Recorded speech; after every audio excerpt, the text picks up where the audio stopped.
Deklarata e fundit e kryeministrit Edi Rama për Politico se nëse dështon perspektiva e antarësimit për Ballkanin Perëndimor, vendet e tij do të kërkonin krijimin e unioneve të vogla, ka sjell reagimin e presidentit të zgjedhur të Serbisë Aleksandar Vučić, duke marrë shkas edhe nga një koment i presidentit të Kosovës Thaçi, sipas të cilit shqiptarët në rajon do të jetojnë në një hapësirë të vetme. Nëse BE-i mbyll derën Kosovës, Vučić ka kërkuar që të mos bëhen më deklarata të tilla.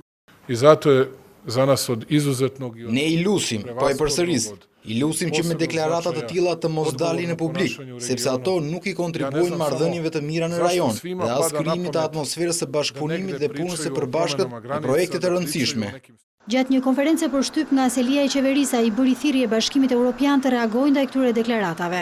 I ashpër është treguar edhe ministri serb i punës dhe çështjeve sociale Aleksandar Vulin, që ka deklaruar se Prishtina e Tirana kanë si qëllim bashkimin e trojeve shqiptare në një shtet të vetëm që do të çonte në luftë në Ballkan. Një ditë më parë, zëdhënësja e Komisionit Evropian Maja Koçejančić sqaroi se vendet e Ballkanit kanë të ardhme të qartë europiane dhe për të arritur këtë duhen ruajtur marrëdhëniet e mira mes fqinjve.